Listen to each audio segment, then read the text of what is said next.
My name is Fernando Balderrama. I'm a senior investment officer with the African Development Bank's private sector. We provide senior loans and corporate loans to infrastructure projects throughout Africa's 54 countries. And I've been doing that for 7 years. I've been based in Tunisia, Cote d'Ivoire, and now South Africa. So it's a pleasure for me to be here at the Responsible Business Forum and to be graced by all of you, members of the audience, and this distinguished panel. African Development Bank is a multilateral development organization which is owned by Africa's 54 nations as well as 24 non-African nations, most of the OECD countries.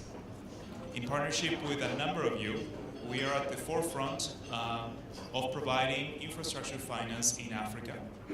There are about $90 billion of yearly infrastructure needs in the continent, and about half of this figure goes unfunded every year. So the African Development Bank tries to address this by lending between $5 and $10 billion every year, crowding in additional financing from commercial banks, other DFIs, and regional development banks. Currently, African economies derive over 70% of their exports from raw commodities and agricultural products. Over 70%. This is, in terms of industrial development, the continent of Africa has less than 1/3 of the GDP output based on industry than Latin America, and less than 1/5 of that of the East Asian countries. So when President Adesina came to the bank in 2016, he brought a key message, which was to focus on industrialization in Africa. Our aspiration is to help raise industrial GDP by 130% by the year 2025, so as to drive overall GDP from the current level of 2.2 trillion across the continent to 4.6 trillion. At the forefront of this is, of course, our focus on inclusive growth and partnership, which is why I'd like to give the floor to this distinguished panel today. We have, well, I'll let all the panel members introduce themselves and give us a few words on their respective areas of focus and their organizations. In particular, on how they relate to Sustainable Development Goal number 9, industry, innovation, and infrastructure. Thank you. Hi everyone, thank you very much for affording me the opportunity to come and share this time with you on SDG 9. It's something that's close to our heart. So my name is Dean Alborough. I'm the Environmental and Social Governance Advisor for the boutique within Old Mutual that deals directly with infrastructure investment. And that boutique is called AIIM, so African Infrastructure Investment Managers. We've been around for 17 years. We're the largest investment infrastructure fund manager that's Africa-based. We're across 12 countries, and we currently sit on 42 investment assets, pan-Africa. Just quickly, so I won't go into too much detail on AIIM itself, but our approach to ESG is we view the SDGs as our overall top framework that we are driving towards. We've picked a few of those that we feel we can focus on and strive to achieve a demonstratable shift in the dial on those goals. Within the investment space, we have what's called an environmental social management system. So this is a system that is a business operational system that helps us drive towards those goals and manage ESG through the transaction cycle in investments, as well as the asset management side. So we are what is called active asset managers. So we have representation on the boards of the companies that we invest in, on the subcommittees, and we drive ESG through those means. We also adhere to, the generally accepted international standards, Equator Principles, IFC, King 4. All of those good standards help us develop that framework in which we operate. From our perspective, when I was asked to just be on the panel around SDG 9, I kind of thought to myself, sure, what does that mean from our perspective as an investor? And one of the best ways to view it is from a helicopter view. So to take it at a portfolio level, then you can really start to see how SDG 9 actually has a massive impact in the African continent. So you can look at different themes. You know, power is one theme. You can look at another theme around telecoms. You can look at another theme around just transport. And when you start adding up and aggregating the numbers, then you can start to really see how powerful SDG 9 can be, rather than a case-by-case basis. So just to give you some numbers, so from AIIM's perspective, we're investing in companies that provide over 2,000 megawatts contracted capacity in renewable energy. We are investing in telecoms with 22,000 towers around Africa. And you wouldn't think that's high impact, but bear in mind that a telecoms tower allows access to information, communication, the internet. So that's a huge impact that is maybe not always thought about. The number of jobs that can be created across those themes. So really at a high level theme basis, you can start to aggregate the impact that SDG 9 can have. The last point I've mentioned about SDG 9 from our perspective and my own personal view is that SDG 9 is underpinned by three things. Number one is foundational for us.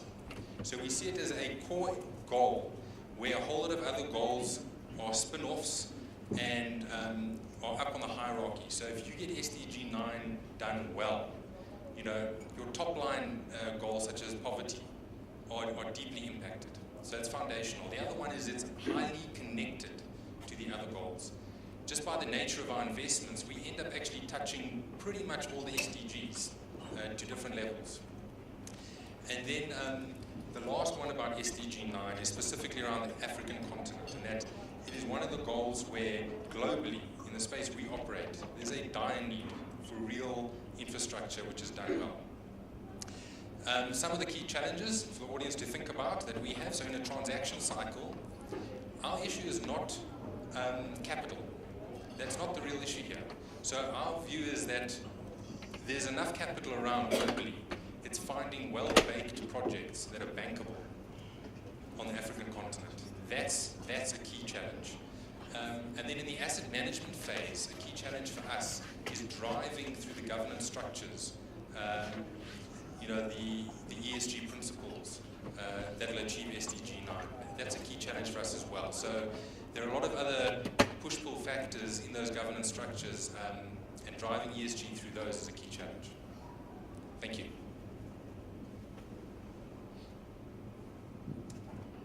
Hello everyone, my name is Baron Schreuder. I'm a director for performance coatings for Africa for AkzoNobel.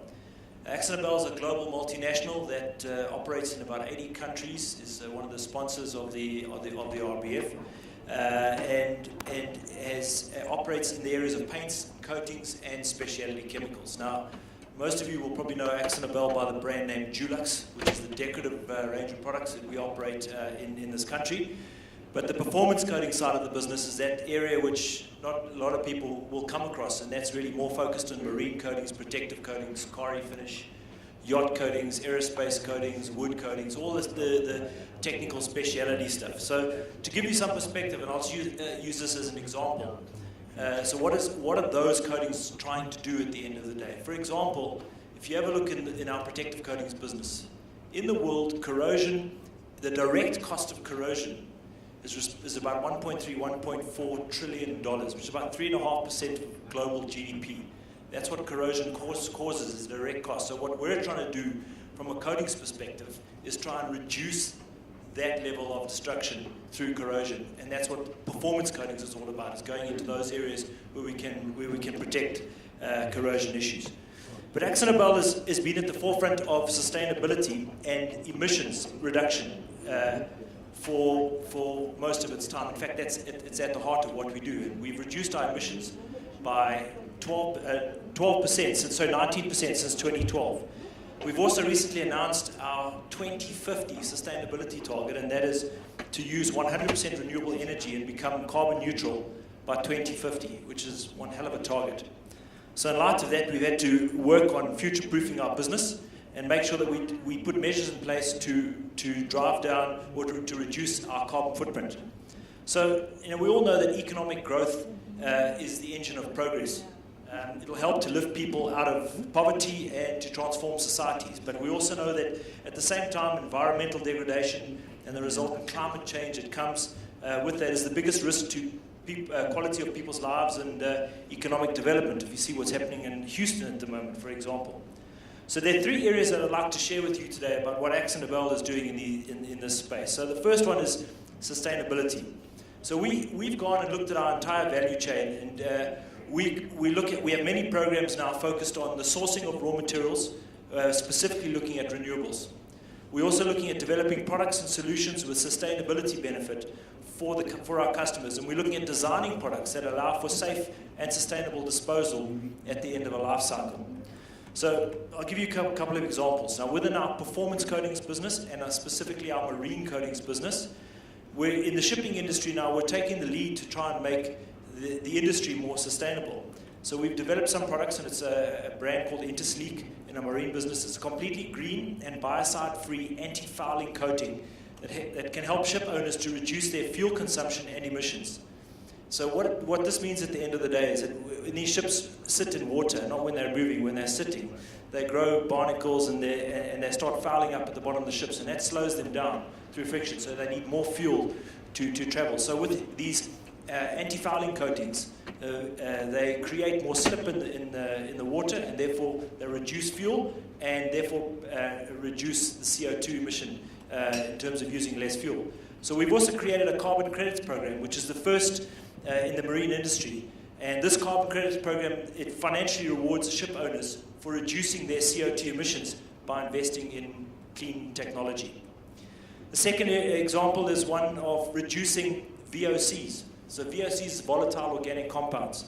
And in paint, you have these volatile organic compounds. And that's generally that stuff that you smell. If you paint your room, generally if you walk out, you walk into that room for the next day or so, there's a smell that comes out of it. So that's a volatile organic compound. So what we're working on doing is reducing volatile organic compounds out of the paint so that you end up with no smell. So you can paint a room and you can be in there 10 minutes later and you don't smell anything. And that is all about taking these VOCs out of the product. But the VOCs are necessary because it allows the paint to flow out. And if you don't have the paint flowing out, then you're not able to apply it onto the wall. So there's a technology issue that needs to take place in order to reduce the VOCs but still allow these films to form. The third area for sustainability is extending the life to first maintenance and therefore reducing the impact on the environment. So therefore having coatings that last longer. For example, wind energy, which my colleague is involved in as well.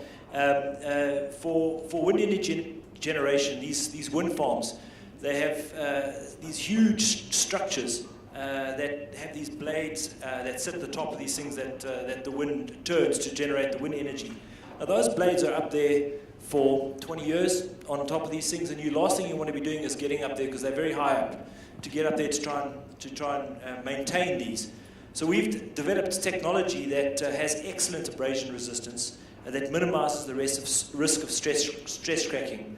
It improves the airflow coefficient over the blade to allow the blade to slip easier through the wind, and it can handle the significant flex that takes place, both from a temperature perspective and just in terms of the overall movement of the blade. And it allows the blade to be in place for up to 20 years without any of the paint peeling or cracking off the system. The second area that I want to talk about is innovation. So AkzoNobel spends probably somewhere between 400 and 450 million euros a year on R&D and development. And I've spoken a little bit about a few of the products that we've worked on in innovation. But one of the other areas that is becoming quite a buzzword in the world, and certainly within AkzoNobel, is that of digital innovation. So some of the things that we're working on projects on biomimicry, drone technology, robotics, intelligent sensors, and big data applications. So I spoke a bit about Intersleek technology, which has some fuel-saving benefits. So we've developed a digital platform called Intertrack Vision, which is the shipping industry's first enhanced digital consultancy tool, which can provide ship owners with big data information to predict fuel and CO2 savings, which will allow them to monitor the benefit of those anti-fouling coatings that are on the ships. The second example is the use of drone technology.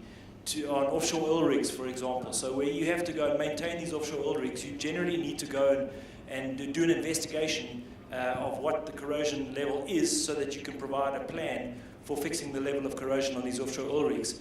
And so you generally have a lot of people crawling all over these oil rigs, which has some health and safety implications.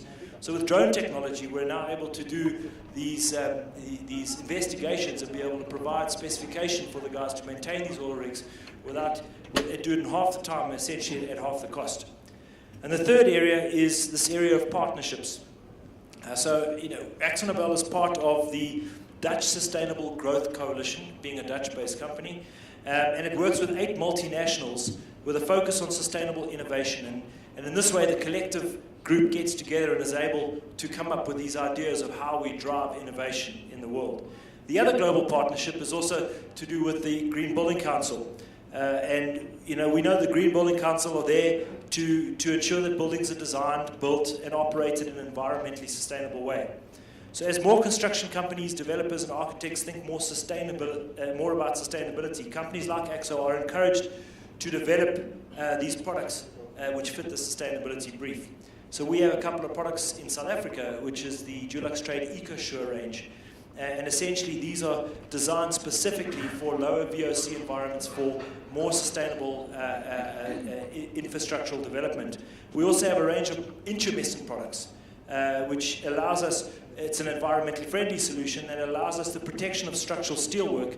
So in case of fires, you can get people out of the building before the steel melts and the building collapses. So these are a couple of things that Akzo is working on to try and drive sustainability and to help infrastructure development in a sustainable way. Thank you very much. Dorah. Okay, thank you. My name is Dorah Modise. I am the Chief Executive Officer of the Green Building Council of South Africa. Thank you, Dean, for that line, so I won't have to repeat what it is that we do. But as he has said, the GBCSA is a non-profit organization, and we are part of a global network of green building councils, and all affiliate to the World Green Building Council with head office in London.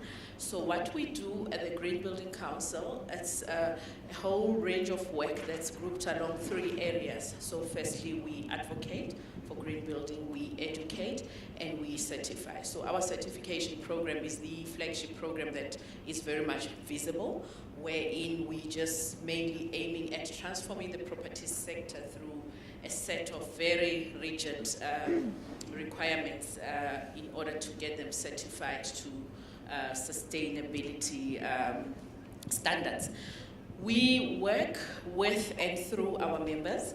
We've got a membership base that spans across the whole property sector. So from large property developers, owners, to professionals, your construction engineers, architects, quantity surveyors, ever else, to building product manufacturers and suppliers, like Dean has said now, with Dulux and so forth.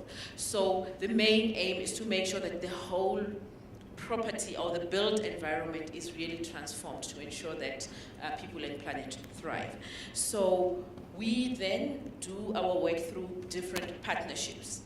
Yes, a lot of the work is done through members actually building green, but for us, it's not even just about the building, its physicality. So it's the physical building, but also the process through which you build, the process through which you operate that building, and ultimately the process through which you will demolish the building at some point in time or repurpose that particular building. So you would see that then we have touch points with different sectors, and we rely on those particular partnerships. And for us now, this is how we slot in within Goal 9. And when you look at all the 17 SDGs, I mean, there's about 9 out of the 17 that we directly impact on or work through, and all of them really are interconnected.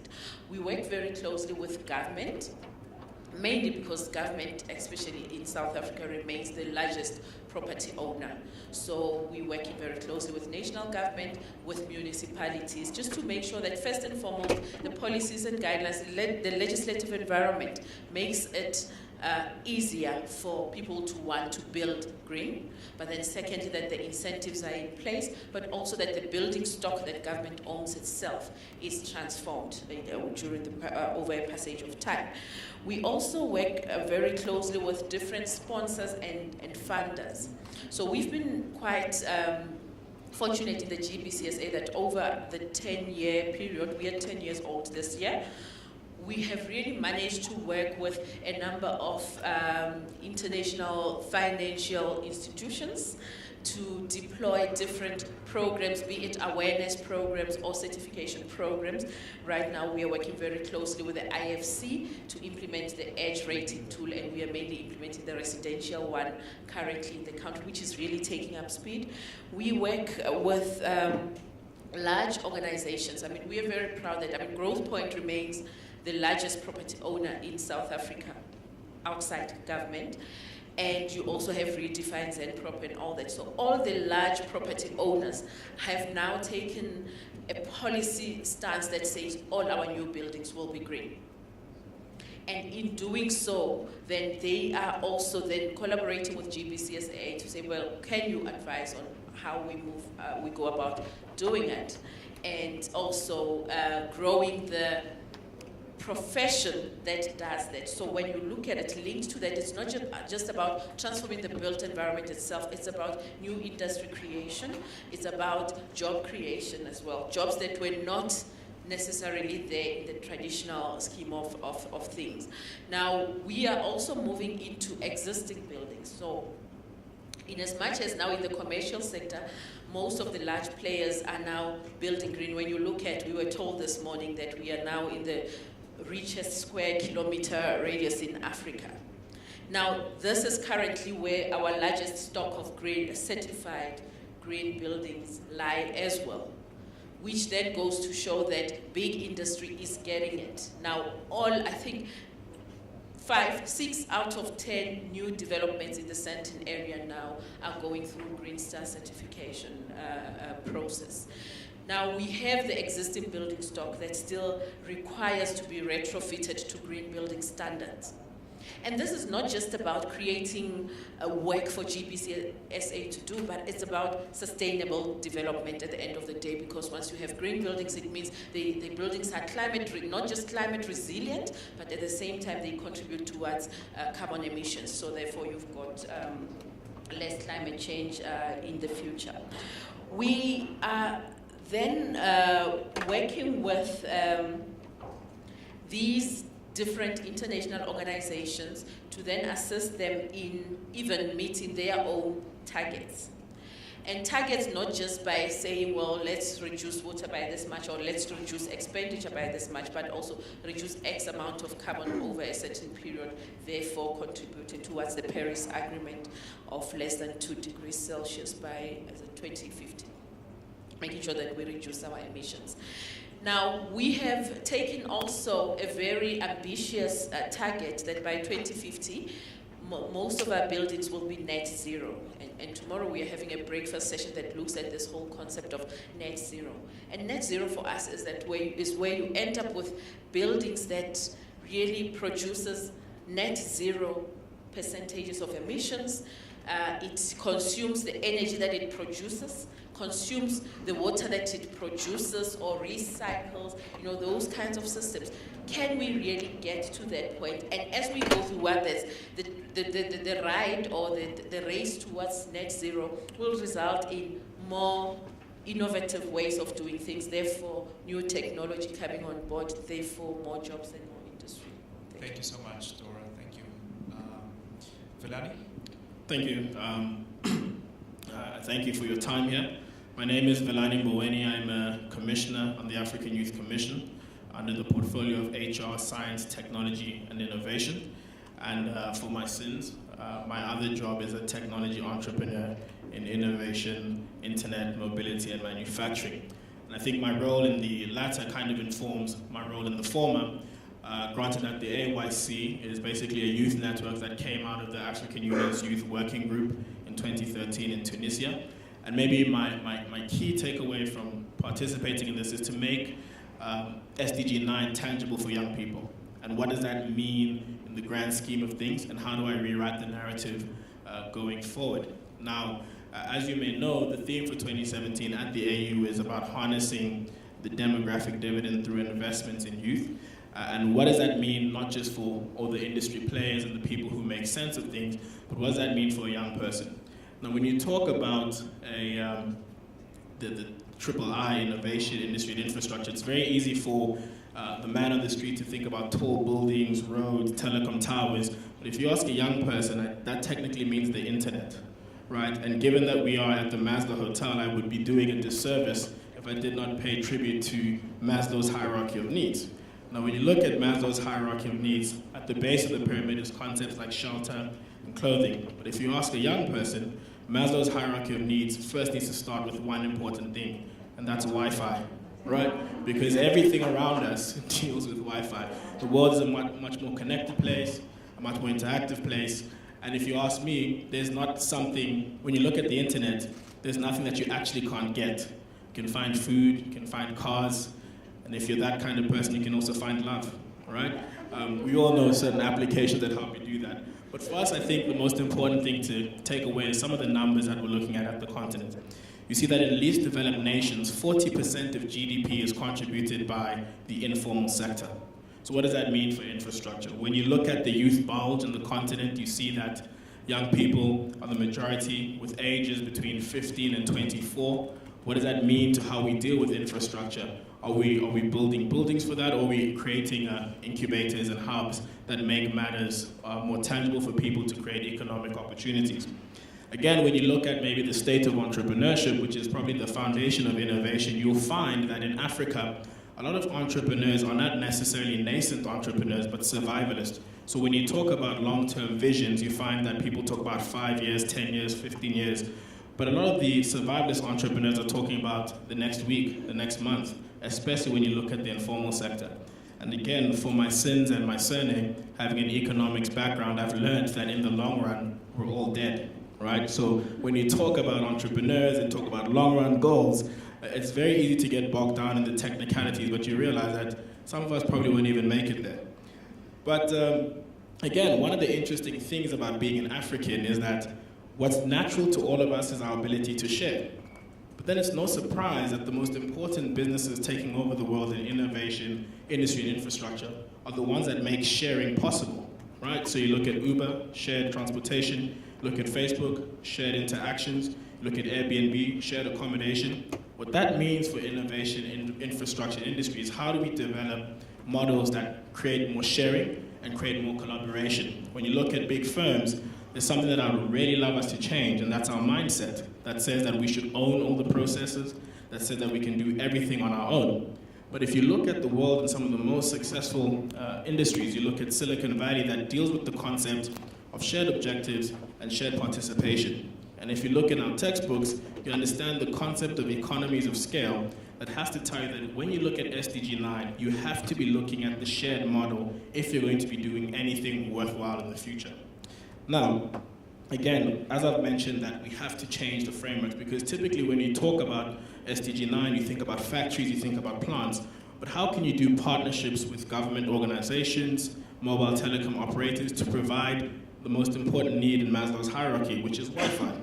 Now again, we talk about the information economy, because in the last 10 years, there hasn't been a bigger economy that's created more jobs and more opportunities, not just for people out here, but young people across the world. The fact that coverage of media is being brought closer through social media, the fact that sharing of ideas is primarily processed through the internet, and that as being one of the youngest individuals here, I understand that the way business or our lives are being affected, we're a generation that will truly come to understand that it's not about catching a taxi and waiting for it. We all understand that it's about the Uber waiting outside.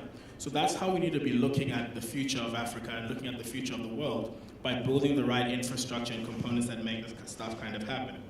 Now, when I look at some more technological aspects in terms of rewriting the narrative, I recall FaceTiming my grandfather when I had traveled at one stage. And I remember him looking at my iPhone and looking through his, like, oh, my grandson, so great to see you. And he was very much amazed, and this is some of the changes that have happened. But the next time I FaceTimed him, he puts the phone on his ear, and I can't see him for the rest of the call. this may be funny, but the truth is that this is the generation that we are adapting to. We're learning more. And unless you adapt to that, nothing is really going to change. So even when you look at how we transform the economies, when you look at the informal sector contribution to the rest of the world, we need to look at how we can formalize some of these processes and how we can truly integrate all these components. Now again, I'd love to contextualize this narrative because we've heard of Africa Rising. And Africa Rising is something that is constantly used, but then you ask yourself, who is Africa rising for? Is Africa rising now in a unique time? No, we've been rising since colonial times and the slave trade. Everything has been about Africa being this point of interaction for rising, but who is it really rising for? So I think with that being said, it's very important for us to understand that inclusive growth is not exactly the exception, but inclusive growth is the business case. So you cannot be looking at business and innovation without the consideration of young people, without the consideration of previously disadvantaged people, and building the right infrastructure and creating all these other industries that span off of concepts like the internet. So when I look at some of our business cards, you can bet your bottom dollar that a lot of business cards now have your social media links. Why? Because that's an industry that was innovated and had infrastructure supporting it to create even more economies that are easily and majority utilized by young people. Now, as the world becomes more open and our eyes are everywhere, we can rest assured that young people are definitely interested in accountability, and where all these efforts we are rallied behind are being invested in to produce results. Now, the narrative is very important, and it's not that we're all poor or that we're all rich, but I think it's very important that when we talk about Africans, when we talk about youth, talk about innovation, we need to be super contextualized and be a lot more cognizant to some of the things that are taking place. And with those few words, I'd really like to encourage us to be educative of that all the people make sure and understand what these concepts mean when we talk about the economy, when we talk about recessions, when we talk about all these pie-in-the-sky terms that only make sense to educated or a small bunch of us, but it's supposed to affect the majority of us. And if you ask me again, why young people? I can tell you that the most important companies that rule the world are started by young people. Microsoft, young person. Tesla, young person. Facebook, young person. Instagram, young person. So there's no excuse for us not to target young people and focus our investment towards that. And with those few words, thank you very much. I hand it back to my moderator. Thank you so much. Very, very inspiring. You know what I really love about this panel today? It's that yesterday when we were talking about sort of like the different panels, one of the conference organizers told us that this conference, the Responsible Business Forum, is of course about the SDGs, but a lot of people in a lot of conferences always talk about what the government needs to do, what the public sector needs to do. I didn't hear a single time any of our panelists today talking about what the government needed to do to deliver on the SDG 9. Every single one of them talked about what they were doing, right? And that what they would like to focus on more. And that brought us to our last panel, is that inspired all of us to pay attention more to other things, right? Like youth empowerment, and that's really great. And I just want to ask for a round of applause for the panelists for their participation. So my question here, every single one of you touched on the idea of collaboration and partnerships and engaging with the public sector, right? And when I went to bed last night, I was really thinking about this and sort of like, what is the private sector not doing currently to really drive about this policy change that we need across the world to really move us into sustainable development goal delivery rather than just a dialogue, right? And it occurred to me that oftentimes the private sector is very engaged with government in undertaking lobbying efforts and whatnot when they already have a vested interest in a particular economy, right? Of course, but how do we get from where we are today to undertaking that lobbying power that we all have, right? To create these new platforms to create these new policies with government national governments and local governments. How do we collaborate more? And let me explain this a little bit farther. We have industry groups, right? We have sectors right now, and they collaborate across sort of like the vested interests that private sector companies have at the moment, but they don't really talk about sort of like youth empowerment, right? I don't see all these sort of like private sector companies really organizing and discussing about what the business case is for having more youth empowerment as part of their policies, or having certification programs, right, towards building more sustainable buildings across the world, or towards promoting standards that will be conducive and that will improve the business case for having special coatings on the shipping industry so that they are more fuel efficient, right? So my question to you, and anybody can step forward, is how do we engage across the private sector, right? Is it through open letters, for instance, right? That perhaps the Responsible Business Forum needs to be promoting, that we all contribute to, so that we write to our government, not to one government, but to our governments as a whole, and say, look, we need to be paying attention to these things. Just your reaction to that. Okay, because I have a mic, I'll say something quickly. For me, I think it's that whole carrot and stick approach discussion.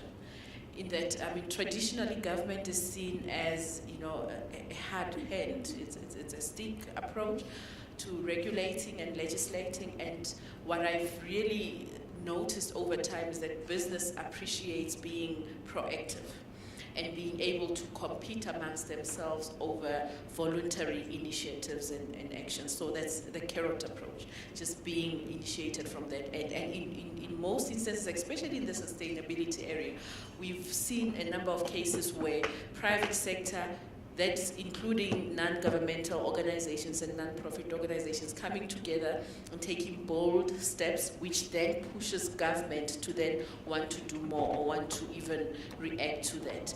When you even look at the Paris Agreement at COP21, governments were moving so much slow. But when you look at, and that's now the nature of COPs these days, when you go to COP meetings, it's normally those discussions that are happening around the formal negotiations, business coming together, civil society coming together, and deciding that we, by ourselves, will take bold steps. This is what we would do. Then going to lobby your government players, who then can see that, okay, then it might be easier. The business in our country will be able to implement this, and they are able to move for bold actions.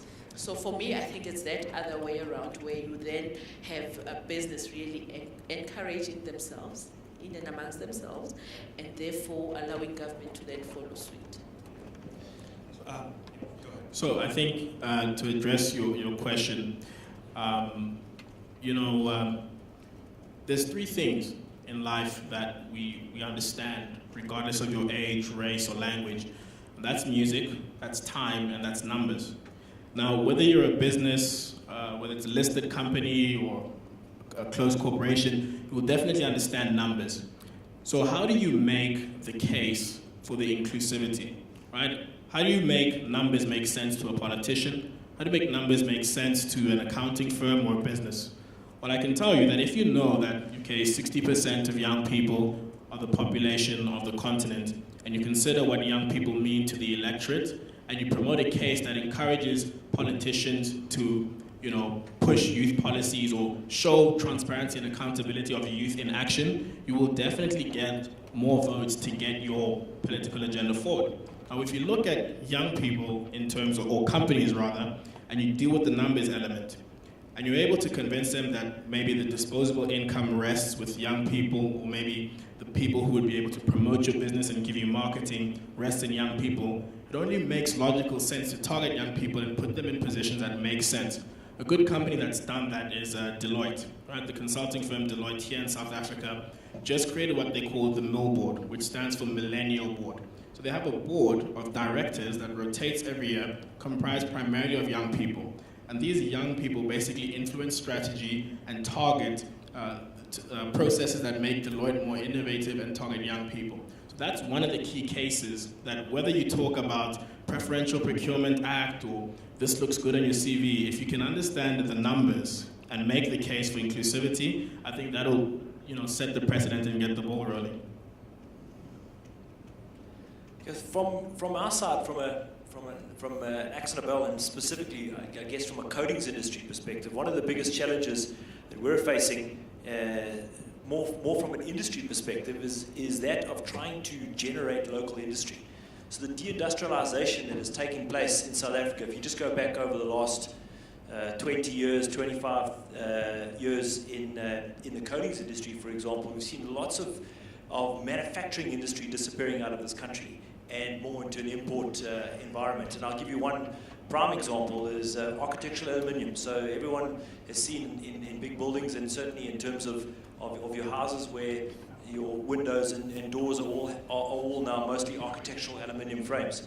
So all of that stuff is powder coated generally. And what's happened with that is that over the last, it's actually been quite relatively recent, over the last sort of 5 to 8 years or so, the manufacturing of architectural aluminium in South Africa has been replaced by import substitution of that architectural aluminium being imported from China.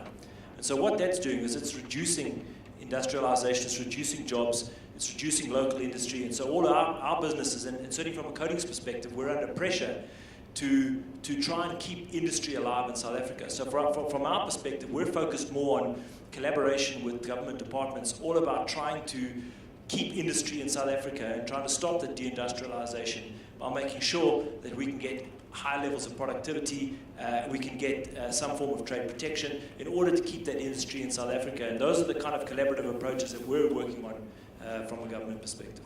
Thank you. All very interesting perspectives.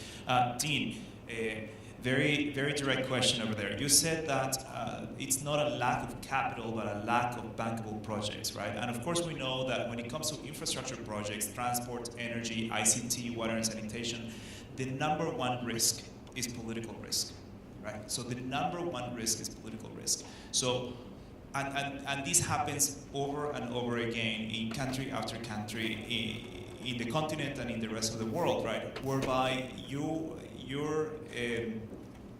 enabling environment is really not there, not very conducive towards increasing the number of bankable projects that we have, shortening the project development periods, right? So, sort of like, how do you, I mean, we've seen, of course, positive examples here in South Africa, right? The Renewable Energy IPP program.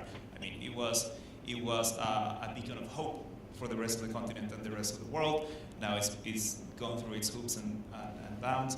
But how would you suggest that we get the attention of our public sector, our governments, to ensuring that we address infrastructure development, that we increase the number of bankable projects in the continent? Thank you. Yeah, that's an easy one, that. So the political risk is certainly a component of infrastructure investment across the continent that is in every single project we do. So, in fact, our organization will not do a project now that we do not take out political risk insurance at quite a high premium. Okay, so we will not do a project without PRI. And that affects the economics of the project. Okay, so we won't go through with it unless that component is in, and it affects the economics. I think when systematically over time in a jurisdiction, foreign investors are time and time again coming in and taking our PRI, affecting the economics, that message will start to come through. I think the kind of point I'm also trying to make is you need scale for there to be a real message to be sent. You know, you're not going to send that message on one project or two projects. You're not even going to, send that message maybe across one country. You know, it's kind of on a region by region basis, I would say, where investors collectively, globally, start to undertake, we will only undertake projects with PRI in place, and that's a message saying we don't trust the government. Okay? So the scalability is the one issue. But it also comes back to the point around having projects that are bankable and structured well. So time and time again, we come across projects that are not well structured from the ground up. They've been developed locally in the region, then go out to find financing, but the structures are not suitable. And so the foreign investor comes in and says, okay, but we need, you know, X, Y, Z, and by the way, PRI is one of them, you know. So I think there definitely is a space for, you know, where projects can be looked at earlier on in the project life cycle, structured better, and if we can get that scale across the projects, it actually starts sending the message quite early in the development life cycle. Thank you, thank you. So all of you have talked about collaboration. You've talked about sort of like more coordination with one another, sort of like not scale, right? Not just one project, but several projects, all communicating their lessons learned, all communicating their challenges at the same time. So it really comes down to working with each other, right? And because the Responsible Business Forum is all about bold ideas, I think that, you know, one bold idea here that we could propose sort of like on this platform is, for instance, that private sector companies, that all of our companies, all of our organizations have a representative, right? That whose job is actually to coordinate with one another, right? To, in the framework of building a business case, it just lay down the rules of the game, right? What needs to happen? Sort of like what areas need more attention, right?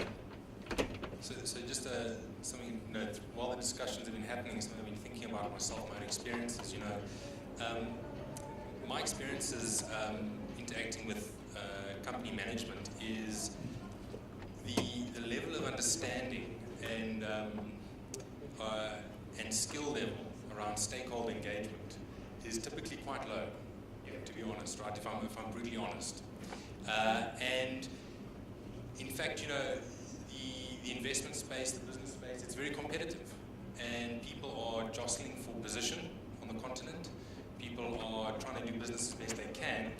And typically stakeholder engagement, when you speak to someone in a management team, they'll say, oh, well, it's the community. But stakeholders are so much more than just a community, okay? So there's a whole hierarchy, right up from, you know, from government all the way down, there's stakeholders. And something that occurs to me now is, in fact, your competitor is a stakeholder.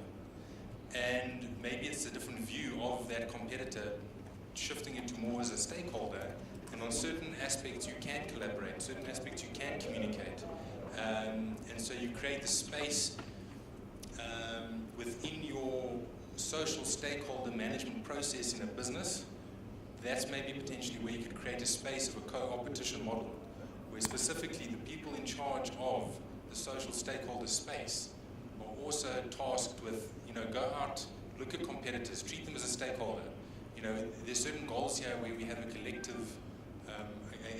goal that we can work towards. Yeah. Thank you. Thank you very much. I'm going to open the floor for questions. Please.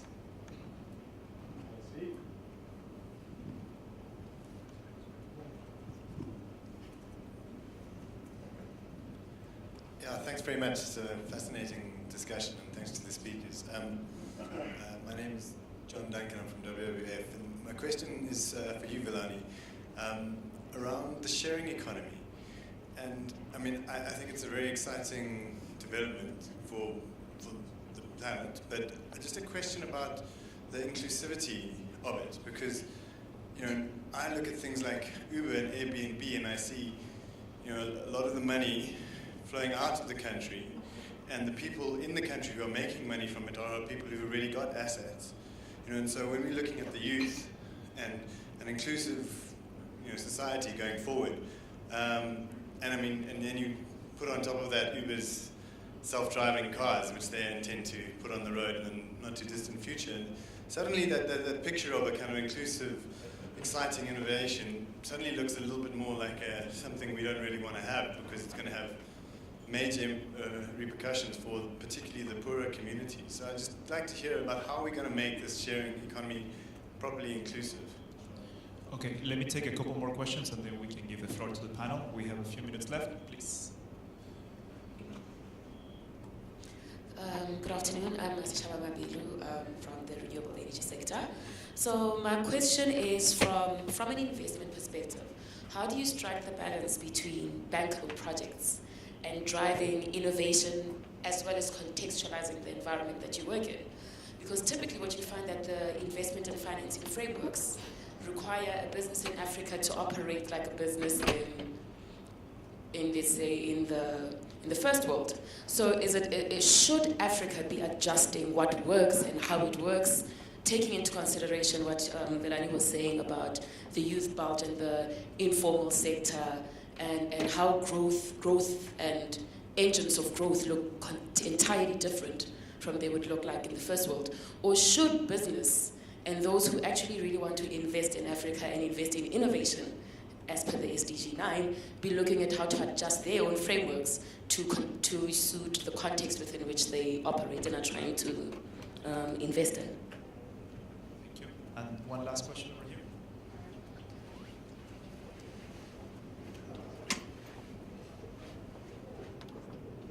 Hello, thank you very much for the nice presentation from all the presenters. My name is Mukele and I'm from Zambia, on a radio station there. But specifically, I'm going to ask my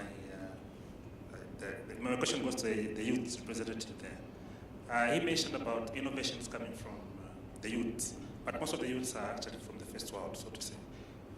There are few innovators from Africa, especially the youths. You spoke about Mark Zuckerberg, the one who founded Facebook and like that.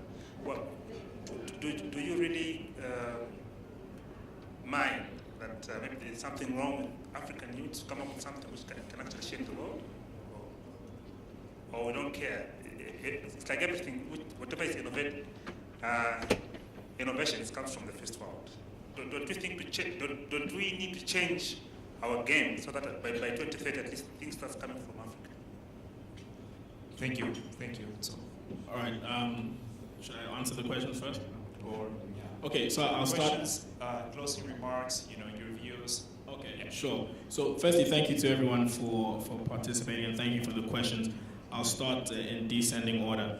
So when you talk about innovations coming from the first world, I think that is one story, but it's not the overall story. I say this because when you look at how African narratives are told, when you look at the development narrative, a lot of those perspectives are not coming from inside out, they're coming from outside in. Now, that means that the responsibility does not lie just on you and I innovating. It allows on the storytellers to make that a reality, right? So I can give you two good examples, right? There's a gentleman, he's about 27 now, from Limpopo, South Africa, Ludwig Marashane. He created something called the dry bath gel. So that is an innovation. In fact, we were in the same university together in Cape Town a couple years ago. His innovation, he wrote the patent and the formula for it on his cell phone, which wasn't even a smartphone. Right now, his innovation was about you apply this gel on your skin and it equates to a 10-minute shower, right? That's an African innovation, right? It's spoken about in some circles, but it's not the dominant narrative. Look at another gentleman like Siyakuza, who is, he created some fuel cell technology, which is a narrative that, of course, we hear about here, but is not necessarily dominating around the world. Now, I think the task goes to us as young people and even established businesses to maybe take ownership of the African narrative, which I'll then move on to the first question that spoke about the shared economy and who is it really benefiting. You see, in life, I think it doesn't take a rocket science to understand this, but any tool is useful depending on whose hands it's in, right? So if you talk about the knife in the hands of a serial killer, that's really bad. If you talk about a knife in the hands of a baker, he will cut up a lot of loaves and feed a lot of people, right? So whatever tool or innovation or technology you bring out, it's only about as useful as the hands in which you lay it in. Now, when you come to a very interesting point, when you talk about the changes going on in Africa, what I've noticed in South Africa, ever since the dawn of democracy, by the way, I was 2 years old at that time, you've seen that the private sector or business has typically taken an anti-state narrative, right? What do I mean by this? You read newspaper headlines talking about, this country's going to the dogs, and you see like 10, 15 office buildings popping up.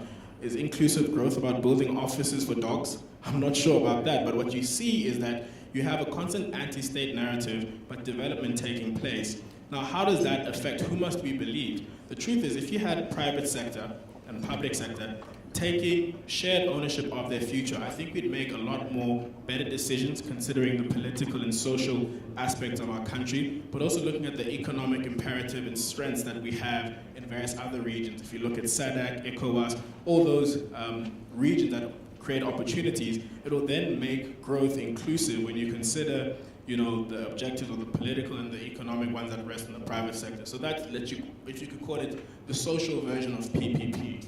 All right, and I think to end up at the last question, or the middle question that was asked, I think one of the most compelling questions I have with society at large is that Africa is probably the only continent that doesn't have a world domination view, right? You have the West, Europe, you have China, East, they all have this idea about setting a dominant narrative around the world. So why is it that development, as far as we understand it, has to follow a trajectory that is typically defined in Western worlds? If you look at democratic practices, how many countries can you show me that have industrialized under democracy? Zero, right? UK, US, none of them industrialized under democracy. So why is it when we talk about innovation and development, we think about it in a framework that's not just not defined by us, but it has zero consideration for our context? Right? So that's when, even to answer all three questions, you have to be responsible in taking ownership of your narrative, ownership of your activities, and setting the agenda from the inside out. Thank you. Thank you. Dorah, closing remarks. Okay, yeah, in my closing remarks, I'd just like to comment on the question that was raised around whether or not business should adjust its framework to suit requirements of probably foreign direct investors or international funders. What I've found or have observed is that, yes, very often financing from outside the borders comes with requirements, most of which are not adjusted to our requirements. And the best thing to do is to do our own homework. And what we do at the GBCSA with anything that we would like to adopt or partnership we take is look at the local context. And for any initiative, then you do your own local context analysis.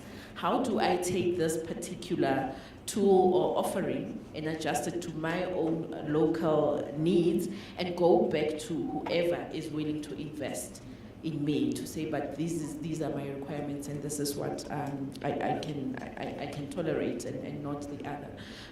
Very often we are forced into a corner because you'll be requiring financial requirements, but one wishes that wasn't the case. I mean, SDG 9 is looking at innovation, industry, and mainly sustainability of infrastructure.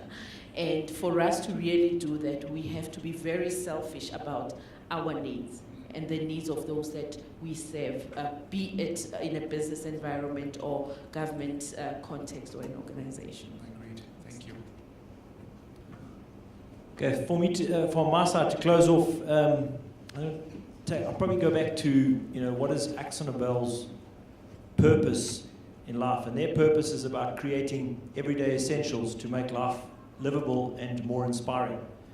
I think the most important part about that is the fact that we have to have a world to live in. And so, as we say, sustainability is at the heart of what we're trying to do as an organization. It was Plato who said that necessity is the mother of all invention. And so, I mean, if we can get more people to buy into the need to live sustainably, then hopefully we can get more invention taking place. And I think that's really what we would want to do from a company perspective and certainly from a personal perspective as well. Thank you. Okay, just to address the question around innovation and standards being applied from foreign countries to the African context. So on the innovation side, that definitely is a huge challenge. So I think it was a great question, in fact, because especially linked to the bankability of the project. So when you're talking large-scale projects with high capex associated with the project, applying innovation into that kind of project, especially when it's on what's called a project finance model, all that means is that you're taking other people's money in a certain financial model that you're applying to the project. Trying to bank that with some brand new technology is near impossible. Okay, the risk is too high for the investors who are putting the money in. Okay, they're not going to put that scale, that quantum of funding into a brand new unproven technology. So we do have to be smarter around the way we approach innovation, specifically around large-scale infrastructure. It's not that it can't be done, it's that it needs real focused thought around it. So a great example is Mainstream Renewable Power recently used carbon neutral cement in their wind farm plants. Okay, now that didn't happen overnight. That took years of thinking just to get there and to make it bankable and to use it. So we need to be smarter about that. Maybe there are options around smaller scale infrastructure and maybe more around industry, where there are opportunities for new innovative technologies to be put into the market at small scale first to prove themselves, that can then be used on large capex projects. Okay, so I think it was a great question. The other question around standards. So this is one that I get quite often, specifically in the environmental social space, around the standards applied by investors. My answer is usually this. So one aspect is to understand that you do need a high degree of knowledge in those standards specifically. Okay, so the reason why I say that is if you take South Africa as an example. So if we put South Africa's environmental social regulations against, for example, the International Finance Corporation, the IFC regulations, performance standards and their framework, the South African regulatory environment meets more than 95%. So in fact, when we now go talk to someone in Nigeria, and they say, no, you mustn't come apply these standards, and we say, as an African, we say, yeah, no, we agree with that, but does that mean that we wouldn't apply our South African standards? Okay, so I think there needs to be attention to the detail of these standards and understanding what they're there for. The other aspect is, if we take, for example, the IFC Performance Standards, the Equator Principles as a framework, the performance standards are descriptive, not prescriptive. So my advice is that you speak to someone, whatever project you're dealing with, whatever company you're in, you get someone who really knows the standards really well to come and apply them in the context that your business is in, because they should be able to apply them appropriately without putting barriers in front of your business. The other thing is, those standards often are standards applied over time. You don't have to be adhering or aligned today. Okay, so the standards are not there to prevent good business. And so I think that's part of the what's at play here is. So my last closing remarks, just listen to all of this, is for me it's clear that collaboration is key. The other thing is trying to find people across the continent who've walked the walk to wherever you're going. Because I find often I come across management teams who are trying to achieve something that someone else in my portfolio have already done. And so it's surrounding yourself with the right people can get you there so much faster. Thank you very much. Lots of great messages today. Just a round of applause for the audience. Thank you. We're going to be taking all these messages and putting them together. I invite you all to join us in the plenary session at the end of the day for the key messages brought about by SDG 9. Thank you.